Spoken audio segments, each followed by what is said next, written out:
Bueno, señor fiscal, usted es un experto en derecho constitucional y no solamente lo buscamos por esa voz autorizada, esa voz como fiscal general, sino también como un experto en temas constitucionales.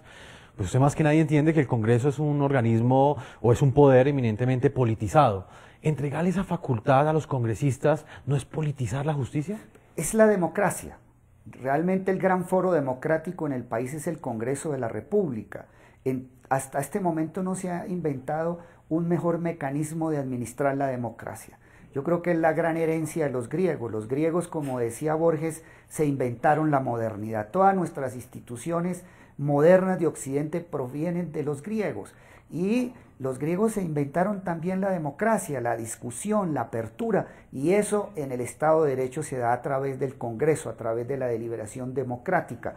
Luego, en un Estado de Derecho es fundamental la presencia del Congreso de la República, deliberativo y participante, a pesar de todas las críticas que se puedan hacer a algunos de sus miembros.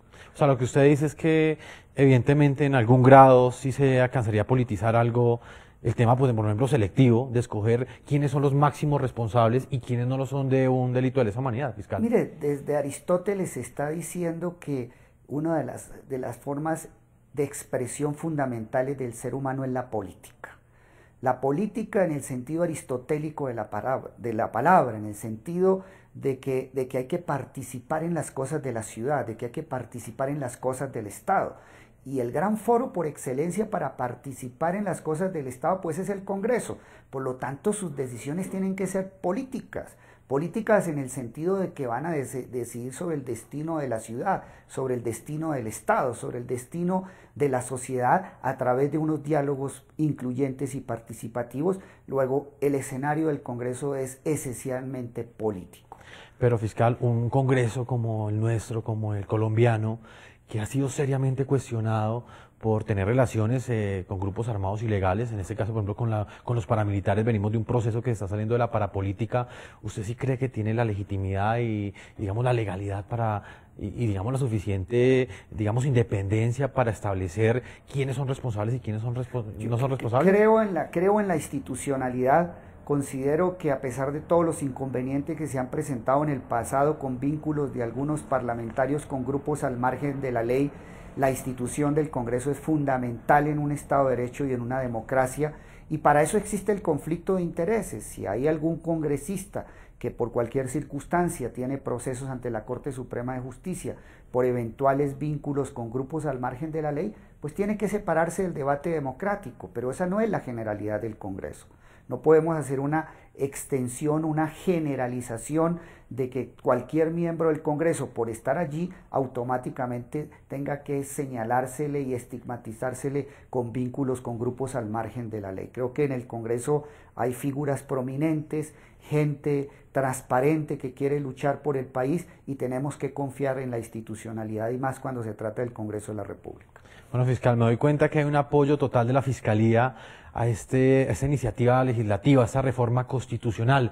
Dentro del proyecto, como está establecido, como está siendo discutido por el Congreso en este momento, ¿usted cree que se limitaría en algo el poder de la Fiscalía frente a la investigación, frente a la, digamos, al direccionamiento de las investigaciones penales? No, de ninguna manera, porque se va a consagrar a nivel constitucional la posibilidad de que sea el fiscal general de la Nación quien elabore las reglas con base en las cuales tiene que hacerse la priorización en materia de derechos humanos. La experiencia internacional en materia de investigación de delitos de sistema, de crímenes, de grandes crímenes de lesa humanidad, de los crímenes de guerra, implica que, o nos enseña que sin criterios de priorización no podemos avanzar en la lucha contra la impunidad. Y el acto legislativo le está dando una facultad expresa al fiscal general de la Nación para que expida esos criterios de priorización. De otro lado, creo que aclara el marco jurídico hacia el futuro, en el sentido de determinar que si se aplican criterios de selectividad, la Fiscalía puede aplicar mecanismos como la oportunidad de la extinción de la acción penal para resolver los casos de quienes no sean llamados a juicio con base en esos criterios de selectividad. Dentro de esa normatividad también el Congreso tendría la posibilidad de suspender las penas. las penas contra los eventuales desmovilizados que pues hagan parte de un eventual acuerdo de paz. Para que nuestros televidentes entiendan, señor fiscal, tal como está planteada la norma, es posible que, por ejemplo, el máximo cabecilla de las FARC, alias Timochenko, del grupo terrorista de las FARC, termine haciendo un acuerdo de paz y no termine pagando ni un solo día de cárcel. La posibilidad existe en el nuevo marco constitucional de que si al finalizar un proceso de paz, si al finalizar el conflicto, existe una voluntad real de dejar la lucha armada, de ingresar a la lucha política democrática, de institucionalizar todas sus ideas políticas a través de los mecanismos democráticos, el acto legislativo abre la posibilidad para que eventualmente al finalizar un proceso de paz puedan concederse las mayores amnistías e indultos posibles, inclusive frente a graves violaciones a los derechos humanos y para los dirigentes del grupo guerrillero, si realmente hay un proceso de paz. Señor fiscal, ¿y entonces dónde quedaría la posición de las víctimas? ¿Se perdería ese reconocimiento como víctima teniendo en cuenta de que se renuncia a la justicia? No, porque también el acto legislativo, la reforma constitucional, plantea la posibilidad de que si bien se puede existir la extinción de la acción penal frente a graves violaciones a los derechos humanos, siempre existirá el presupuesto de que deben existir mecanismos extrapenales, extrajudiciales de reconstrucción de la verdad histórica de lo acontecido y además mecanismos efectivos de reparación. Es decir, podría existir una cierta limitación del derecho de las víctimas a la justicia por cuanto pueden existir extinción de la acción penal frente a ciertos delitos, pero de todos modos va a existir la garantía plena de verdad y reparación, porque eso expresamente lo dice la reforma constitucional. En ese contexto, señor fiscal, la Fiscalía, que está bajo su mando, bajo su dirección, tendría que renunciar a investigaciones penales que tuviesen que ver con delitos de lesa humanidad si los responsables no son los indicados por el Congreso de Colombia. Yo creo que ahí hay que aclarar una cosa. Es presupuesto indispensable que en todo caso, así exista un proceso de paz, hay que hacer una reconstrucción histórica de los hechos.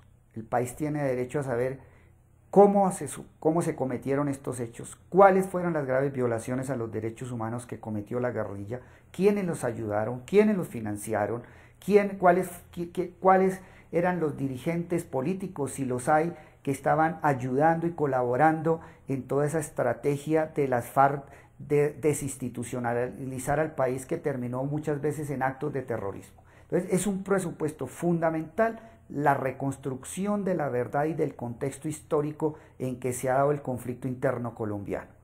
Y además es indispensable tener en cuenta las víctimas, que las víctimas sepan la realidad de todo lo que aconteció y existan reparaciones por esos daños causados. Si se dan esos instrumentos que son indispensables, pueden existir en ciertos casos la posibilidad de extinción de la acción penal para dirigentes guerrilleros.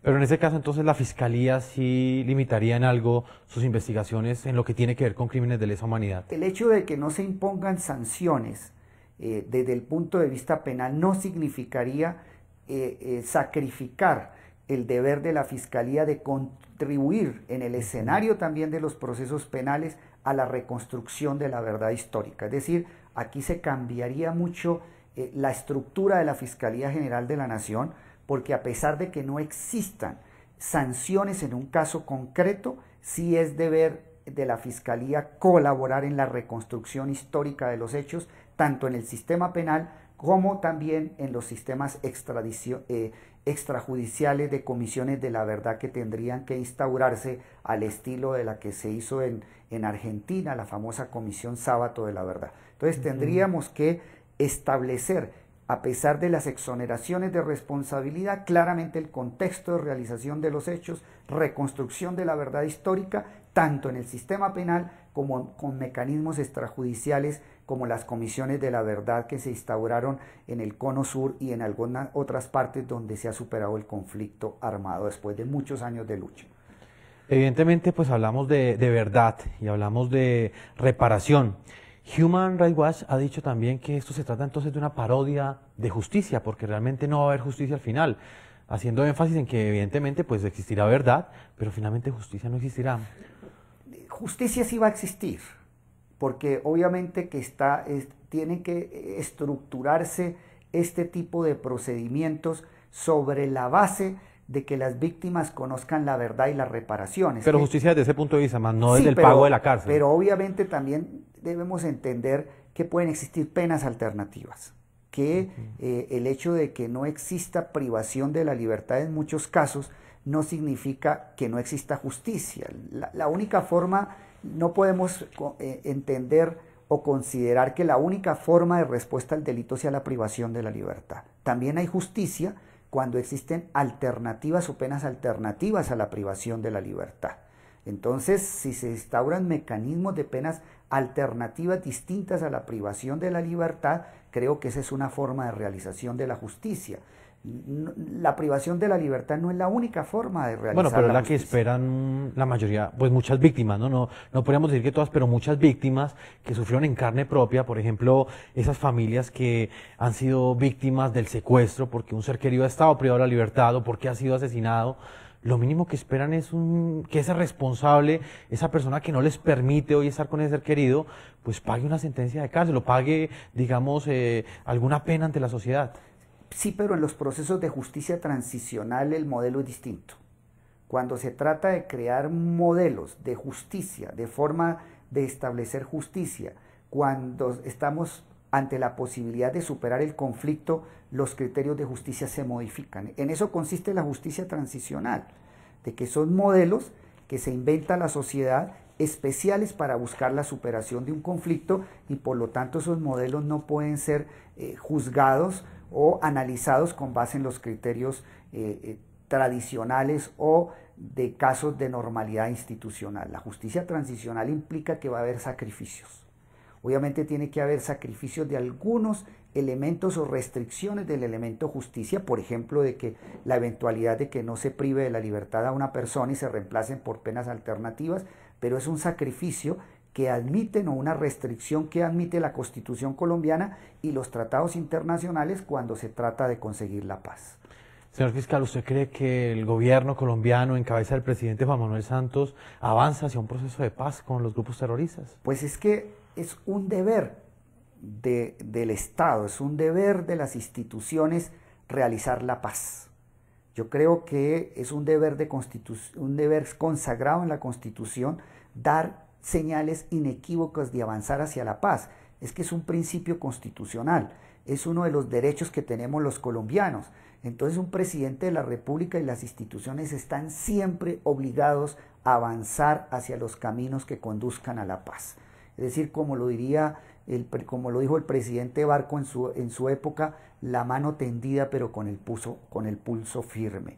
Hay que seguir buscando caminos para conseguir la paz a través de la negociación, pero con el pulso firme, es decir, la decisión firme y continuada del Estado de mantener la soberanía y mantener la seguridad ciudadana, que es otro derecho.